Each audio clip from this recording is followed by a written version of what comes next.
నా డబ్బులకి నాకు అతను ఏదో సామాన్ ఇచ్చాడు. నా డబ్బులు కూడా పూర్తిగా డిపాజిట్ కింద తీసుకున్నాడు, కానీ మాకు తిరిగి డబ్బులు కూడా ఇవ్వలేదండి. మేము అనుకున్నామండి ఆ 4 లక్షలకి అలా టీ పొడి ఆ మెటీరియల్లో అదే వగేరా టీ పొడికి సంబంధించి టీ టైంకి సంబంధించి అన్నీ పంపిస్తాడు అనుకున్నామండి మేము. కానీ ఏదో ఫస్ట్ 5 కేజీలు టీ పొడి, కేజీ ఇది బాదం పొడి, 2 ప్యాస్కోలు, పొయ్య ఇవే పంపించాడండి. అంతకుమించి మాకు ఏం లేదు. మళ్ళీ రిటర్న్ అవ్వలేదు. మళ్ళీ కావాల్సి అనుకోండి ప్రతిదీ మనం కొనుక్కోవాలండి. ఆయన దగ్గర ఒక కొట్టుకోవడం టీ గ్లాస్ 30 పైసలు, అతని దగ్గర టీ గ్లాస్ వచ్చి ₹1 అండి. ఒక టీ పొడి వచ్చి కేజీ మన షాప్ కాడ 180 కానీ 200 అలా ఉన్నాయి. అతని దగ్గర ₹430 టీ పొడి అండి.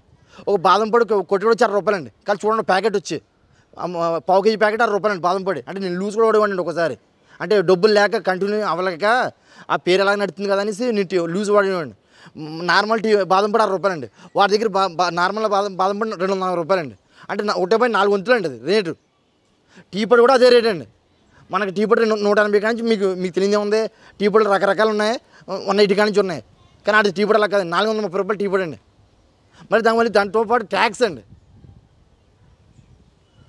నేను టీ పొడి పాంచరీస్ తీసుకోవడానికి వెళ్ళినప్పుడు అండి డిస్టెన్స్ 11-12 కిలోమీటర్ డిస్టెన్స్ దాకా ఎవరని చెప్పేసి అన్నారండి. అలాంటిది 3 కిలోమీటర్ డిస్టెన్స్లో ఇచ్చారండి. అదే నాది టోల్గేట్ అవుతారండి. టోల్గేట్ అవుతుంది మరి గొల్లపురం స్టార్టింగ్లో ఇంకో టీ టైం ఇచ్చారండి. దానికి డిస్టెన్స్ మించులో 3 కిలోమీటర్ లోపు ఉంటుందండి. అది కాక మళ్ళీ గొల్లపల్లి ఇంకో టీ టైం ఇచ్చారండి. అంటే ఇలాగ ఇచ్చుకుంటా పోతే మరి ఇంకా అక్కడ టీ తాగి ఇక్కడ టీ తాగేస్తారండి. ఒక మనిషి అన్నవాడు అక్కడ టీ తాగుతాడు. 3 కిలోమీటర్ డిస్టెన్స్లో ఇంకో మనిషి టీ తాగేస్తారండి. మేము ఎంత కష్టపడి పోగేసిన డబ్బులు అండి అవి. ఆ రూపంలో వ్యాపారంలో ఎలా పెట్టుకుంటే పోయేయండి. మాకు అతను ఉద్యోగం ఇచ్చాడు. మాకు ఉద్యోగం ఏంటండి పోయింది. డిపాజిట్ డబ్బులు కూడా మాకు ఎవరు పెట్టినా అసలు ఇవ్వలేదండి. డిపాజిట్ డబ్బులు తిరిగి ఇవ్వడం కదండి. మేము అనుకోవడం అయితే అలా పంపుతూ ఉంటాడో వ్యాపారం చేసుకుంటూ ఉండొచ్చు అనుకుని ఇచ్చామండి. మేము లేదా ₹4 లక్షల ఎలా చిన్న ప్యాకెట్ టీ షాప్ పెట్టుకుని బతికేచ్చండి. ఎలా ₹500 వస్తుంది. చిన్న షాప్ పెట్టుకుంటే ₹500 టీ సాయంత్రం దాకా అమ్ముకుంటే వడ్లు అమ్ముకుంటే ₹500 కొళ్ళు మూసుకుని బతికేచ్చండి. ఆడికి ₹4 లక్షలు వడ్డీ కూడా రాదండి మనకి. నా దగ్గర 2 పనిచేస్తున్నారండి. అలాంటిది ఎంపీ అవ్వకుండా ఇలా తీసుకుంటున్నాడు. రేపు ఎంపీ అవ్వకుంటే ఇంకా పెంచుకుంటూ పోతాడండి. ఇలాంటి అతను ఎంపీ ఏంటండి. సాధారణ వ్యక్తి కూడా అతని దగ్గర ఎందుకు వేస్ట్ అండి. సాధారణ వ్యక్తిలో కూడా బతకక్కలేదు అతను. మళ్ళీ అతను ఒక ఎంపీ అండి. ఎందుకు దేని గురించి మా డబ్బులు తీసుకున్నాడు అతను. దీనికి మళ్ళీ జాబులు ఇచ్చారని పేరు ఇది దేనికి ఇచ్చాడు. జాబ్ ఇచ్చారని చెప్పమనండి. మా డబ్బులు తీసుకుని అతను డబ్బులు కొడిసిలో అవుతున్నాడు అంతే. మేము పోనీ సామాన్లు పంపుతున్నాడా లేదు. మళ్ళీ టీ పొడికి డబ్బులు పంపాలి, గ్లాసులో డబ్బులు పంపాలి, బాదం పొడికి మళ్ళీ డబ్బులు పంపాలి. మళ్ళీ రొటేషన్ బయట దాని మీద రేట్లు ఎక్కువ అండి. పోనీ మన ఆడి ద్వారా ప్రాసెస్ ద్వారా చేస్తున్నాం, రేటు తక్కువ అని కాదు, డబల్ రేట్లు అండి. అన్నీ భారీ రేట్లు. ఇప్పుడే ఎలా ఉంటే ఇంక ఎంపీ అవుతుంది మాకేం చేస్తాడండి అతను చెప్పండి. మా డబ్బులు తీసుకుని మాకు కూడా తిరిగి పెట్టినాడు. ఎంపీ అవుతే పెడతాడా మాకు? అలాంటి మనిషి చెప్పండి. మీరు న్యాయమైతే ఆలోచించండి అందులో. కానీ పోనీ ఉదయ్ గారిని అడగమనండి. టీ పొడి బ్రాండ్కి 4 లక్షలు తీసుకుంటున్నారా లేదా? ఉదయ్ గారిని డైరెక్ట్ మీరు జనాలు మాట్లాడి ఎంతోమంది పాడైపోయారు. ఎంతోమంది ఉన్నారు టీ షాప్ అన్నవాళ్ళు. ₹4 లక్షల టీ టైం బ్రాండ్కి తీసుకుంటున్నారా లేదా? బయట విలేకరులు వెళ్ళి ఎవరినొకరిని అడగమనండి. నిజమా కాదా? మీరు ఉట్టినేస్తున్నారట, జాబ్ ఇస్తున్నారట. జాబ్లు ఇలా ఏ విధంగా ఇచ్చారు? 4 లక్షలు తీసుకున్నారట. మరి పాన్సరీ ఇచ్చారు, చిన్న ఒక ఏరియాకి ఇచ్చారు. అది కూడా దూరంగా ఇస్తామని చెప్పేసి పక్క నుంచి ఇచ్చేసారు. ఇంక మీరు జాబ్లు ఏమి ఇచ్చారండి? ఈయన నా ఫ్రెండ్ మల్లవరం. ఎంత కట్టు ఏటమ్మా అని అడిగాను.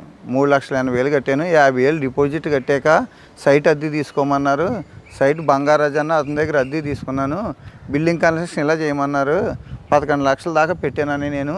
ఇవాళ చూస్తే మనం గట్టు 3,80,000కి డిపాజిట్ డబ్బులకు కూడా సామాన్లు పంపుతలేదు. నాకు ఇంకా ఫ్రిడ్జ్ ఇవ్వలేదు అంటే అసలు ఉదయ్ శ్రీనివాస్ అన్నవాడిది టీ టైం అన్నది ఆ విషయం మనకు తెలియదు.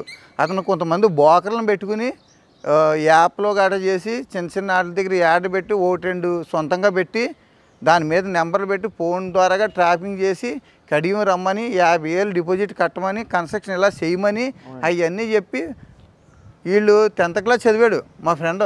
ఏదో ఉద్యోగం 6 రోజులు చేసుకున్నాను. ఇంట్లో బంగారం పెట్టుకెళ్ళి అవి పెట్టుకెళ్ళి 11 లక్షల రూపాయల దాకా అప్పు చేశాడు. ఇలాగ ఎంతోమంది ఉన్నారు బాధితులు. ఎంపీ అవ్వకముందే ఒక్కోళ్ళ దగ్గర ఇలాగా అన్యాయం చేసి 4 లక్షల రూపాయలు డిపాజిట్ అని ఆ బిల్డింగ్లు కట్టించినట్టు అన్నీ చేసి నేను ఉద్యోగాలు ఇచ్చినట్టు మనోడు ఇచ్చాడు. 4 లక్షలు పెట్టి 11 దాంట్లో పనిచేసి వాళ్ళకి బాబు జాబ్ నేను 4 లక్షలు ఇచ్చిన అతనికి. పెట్టుబడి పెట్టింది కాకుండా 11 లక్షలు కాకుండా ఇతను 2 సంవత్సరాల్లో బోర్డంత నష్టపోయి బిల్డింగ్ కట్టి ఆ ఓనర్కి వదిలేసి రోడ్డు మీద పడ్డాడు. ఈరోజు రోడ్డు మీద పడి యాక్సిడెంట్ చేస్తున్నాడు. ఇలా నా ఫ్రెండ్ లాగే ఎంతోమంది ఇలాగ ఈ కాకినాడ పార్లమెంట్లో ఎన్ని టీ టైంలు ఉన్నాయి అంతమందిని ఉదయ శ్రీనివాస్ని డైరెక్ట్ మాట్లాడమనండి. డైరెక్ట్ 4 లక్షలు వాళ్ళ ఏజెంట్లు తీసుకున్నారా లేదా, టీ పొడి ఇచ్చింది ఎంత, మనోడికి ఫ్రిడ్జ్ ఇవ్వలేదు. ఇంకా కొంతమంది ఫ్రిడ్జ్లు ఇవ్వకపోతే గొడవపెట్టి తెచ్చుకున్నాడు. మనోడికి మాత్రం ఫ్రిడ్జ్ కూడా ఇవ్వలేదు. ఈ రోజు కూడా కావాలంటే ఉదయ శ్రీనివాస్ పిలమనండి. ఆ రోజు ఉదయ శ్రీనివాసే టీ పొడి చేస్తున్నాను, పవన్ కళ్యాణ్ ఎదుర్కొంటే ఉద్యోగాలు ఇచ్చానని ఉప్పాలో చెప్తున్నాడు. ఇలా నా ఫ్రెండ్స్ లాంటి వాళ్ళు ఎంతోమంది మోసపోయారు. వాళ్ళందరూ ఇవాళ ఓటు రూపంగా బుద్ధి చెప్తారు, కంపల్సరీగా ఓటు రూపంగా బుద్ధి చెప్తారు. ఎన్ని అరాచకాలు ఎన్ని చేస్తాడు. ఎంపీ అవ్వకుండానే ఇంత స్కామా, ఇంకెంత ఎంపీ అవుతే ఏముంటుంది, మొత్తం అంతా దోసుకు తినేస్తాడు. మీటింగ్లోనే నేను లక్ష ఉద్యోగాలు ఇచ్చాను, టీ టైం బ్రాండ్ నాది అన్నాడు చూసారు. అప్పుడు తెలిసింది వీడు మోసం. టీ టైం ఇతందా మాకు ఉద్యోగం పెట్టి నేను 4 లక్షలు కట్టాను, అతను నాకు ఉద్యోగం పెట్టి తీసుకున్నాను, నా దగ్గర 4 లక్షల రూపాయలు డిపాజిట్ తీసుకున్నాడు, నాకు ఉద్యోగం ఏంటి అలా ఏ విధంగా ఇచ్చాడు చెప్పండి. ఇప్పుడు వదిలే ప్రసక్తి లేదు. అన్ని ఛానల్ వాళ్ళ దగ్గరికి, ఆఖరికి ఎందుకు TV5 వాళ్ళ దగ్గర కూడా వెళ్తాం, న్యాయం చేయమనండి.